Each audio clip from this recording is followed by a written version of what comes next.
तो आइए दोस्तों, हम आज पढ़ते हैं टू के बारे में। तो टू के बारे में हम पढ़ेंगे और जानेंगे कहाँ पे टू लगाना है, कहाँ पे टू नहीं लगाना है।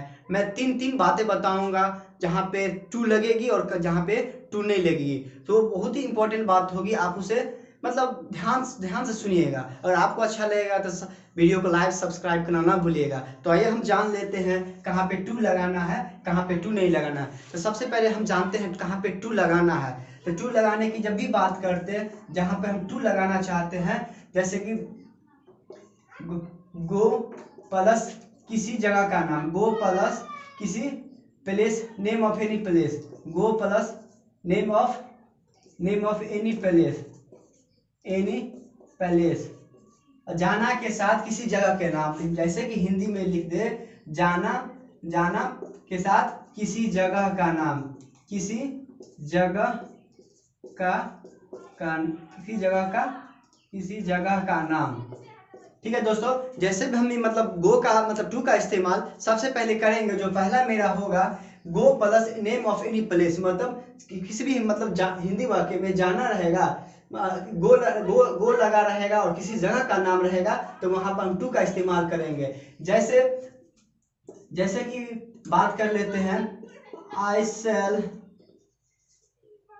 Go to Patna. देख लीजिए यहाँ पर गो के बाद क्या हुआ है, गो के बाद जब भी go plus name of any place है ना, मतलब क्या है, यहाँ गो है और यहाँ पे क्या है, जगह का नाम है।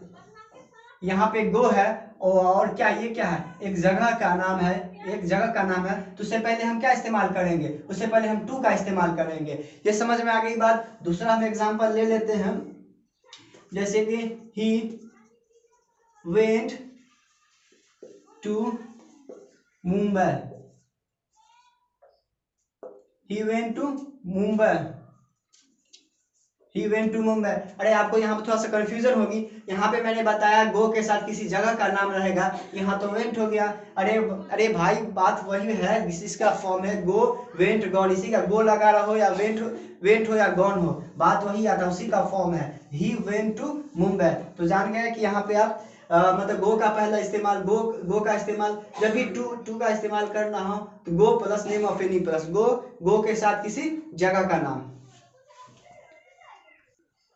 तो टू का दूसरा इस्तेमाल हम जान लेते हैं। जैसे कि हम दूसरा इस्तेमाल के बारे में बात कर लेते हैं, जब भी कोई हिंदी वाक्य में, हिंदी सेंटेंस में अगर को लगा हो, तब वहां पे टू का इस्तेमाल करेंगे। मतलब हिंदी सेंटेंस में, हिंदी वाक्य में अगर को लगा हो तो वहां पे टू का इस्तेमाल करेंगे। जैसे कि हम एग्जांपल ले लेते हैं, उसने दादा को पैसा दिया, उसने दादा को पैसा दिया। अब यहाँ देख लीजिए, यहाँ पे को लगा हुआ है, इसलिए बता दिया गया आपको, जब भी कोई हिंदी वाक्य में, हिंदी सेंटेंस में अगर को लगा हो तो हम वहां पे टू का इस्तेमाल कर ले। जैसे कि he gave money to grandfather। ये बात क्लियर है। मतलब हिंदी वाक्य में अगर को लगा हो, जब भी किसी हिंदी वाक्य में को लगा हो तो वहां पे टू का इस्तेमाल करेंगे, he gave money to grandfather। जैसे दूसरा एग्जांपल हम ले लेते हैं, Ram gave money to his friend। Ram अपने दोस्त को पैसा दिया। जैसे हिंदी में बात कर लेते हैं, राम अपने दोस्त को पैसा दिया। यहाँ पे क्या चीज का इस्तेमाल हो रहा है, यहाँ पे को का इस्तेमाल हो रहा है, सो हम जान सकते हैं कि टू का इस्तेमाल जब भी किसी हिंदी वाक्य में अगर को लगा हो तो वहां पे हम टू का इस्तेमाल कर सकते हैं। और तीसरा इसका इस्तेमाल है, जब भी किसी हिंदी वाक्य में नाने नी लगा हो तो हम वहां पे टू का इस्तेमाल करते हैं। जैसे जब भी किसी हिंदी वाक्य में नाने नी लगा हो तो वहां पे किस चीज का इस्तेमाल करेंगे? टू का इस्तेमाल करेंगे। जैसे कि हम एक एग्जांपल ले लेते हैं।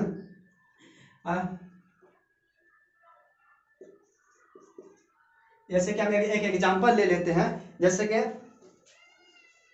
मैं कार चलाना सीख रहा हूँ। मैं कार चलाना सीख रहा हूँ। यहाँ पर हम देख रहे हैं, यहाँ पे क्या लगा हुआ है? यहाँ पे ना लगा हुआ है। यहाँ पे क्या लगा हुआ है? ना। हम बताया जब भी किसी हिंदी वाक्य में ना ने नी रहा हो, ना ने नी लगा हो, तो हम वहाँ पे टू का इस्तेमाल करेंगे। जैसे कि वहाँ पे टू का इस्तेमाल, इसका हिंदी में हम इंग्लिश में ले लेते हैं। I am learning to drive a car. मैं कार चलाना सीख रहा हूँ। जब भी किसी हिंदी वाक्य में ना ने नी लगा हो तो वहां पे हम टू का इस्तेमाल करेंगे। जैसे कि हम दूसरा एग्जांपल लेते हैं। राम खाना बनाना सीख रहा है। जैसे राम खाना बनाना सीख रहा है। अब देख लीजिए यहाँ पे क्या लगा हुआ है? ना लगा हुआ है। तो मैंने बता दिया जब भी किसी हिंदी वाक्य में ना ने नी लगा हो तो वहां हम टू का इस्तेमाल करेंगे। जैसे कि मैं बता दूं, राम खाना बनाना सीख रहा है। Ram is learning to cook food. तो दोस्तों मैंने ऐसे 3 से इस्तेमाल बताया जिससे कहाँ जहाँ पे टू लगता है। मैंने ये 3 से इस्तेमाल यूज बताया टू का, जहाँ पे टू का इस्तेमाल हम लोग करते हैं। तो आइए हम आप दूसरे देखते हैं कहाँ पे टू का इस्तेमाल नहीं किया जाता है। तो मैं बता रहा था कि कहाँ पे टू का इस्तेमाल नहीं करना। मैंने तीन से टू का इस्तेमाल बताया जहाँ पे टू लगता है, और अब मैं बता रहा हूँ जहाँ पे टू नहीं लगता। तो मैं बता दूं पहला जहाँ पे टू नहीं लगेगा, होम से पहले टू का इस्तेमाल नहीं किया जाता है। होम से पहले टू का इस्तेमाल करना गलत होगा। होम से पहले टू का इस्तेमाल करना गलत होगा। जैसे कि मैं बताता हूँ, I am going to home. अब यहाँ पे मैंने बता दिया होम से पहले टू का इस्तेमाल करना क्या हो जाएगा? गलती हो जाएगा। तो यहाँ पे क्या हो जाएगा? आई एम गोइंग होम। वो इसलिए अगर होम से पहले कोई एडजेक्टिव और एडवर्ब आता हो तब हम टू का इस्तेमाल कर सकते हैं, अन्यथा होम से पहले टू का इस्तेमाल नहीं कर सकते हैं। होम से पहले हम टू का इस्तेमाल नहीं कर सकते। जैसे दूसरा एग्जांपल ले लेते हैं। जैसे कि राम वॉज गोइंग होम।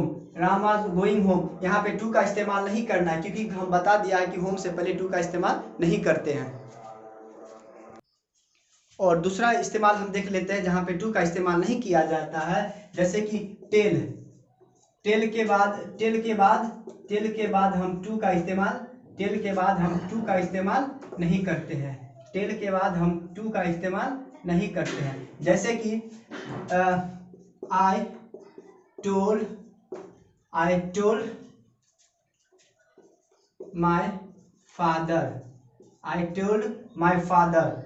जैसे कि मैं बता दूं टेल ही का ही दूसरा फॉर्म होता है टेल, टोल और टोल्ड। तो आपको यहाँ पे टेंशन लेने की कोई जरूरी नहीं है कि यहाँ पे टोल्ड हो गया। टेल ही का सेकेंड फॉर्म और इसका थर्ड फॉर्म टेल, टोल्ड होता है। तो मैंने अपने पापा को बताया। I told my father. यहाँ पे टोल्ड के बाद क्या है? टेल के बाद टू का इस्तेमाल नहीं करना है। जैसे दूसरा एग्जांपल ले लेते हैं। वह मुझे बताया। क्या होगा? He tells to me. नहीं, यहाँ पे टू मी नहीं होगा, ही टेल्स मी। क्या होगा? He tells me. हम लोग लिख सकते हैं ही टेल्स मी। मतलब टेल के बाद हम टू का इस्तेमाल नहीं करते हैं। और तीसरा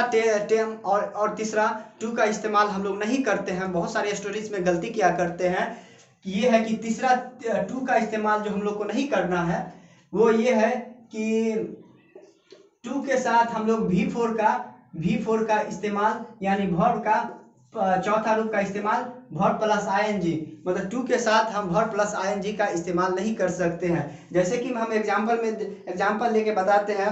वह अंग्रेजी बोलना सीख रहा है, वह अंग्रेजी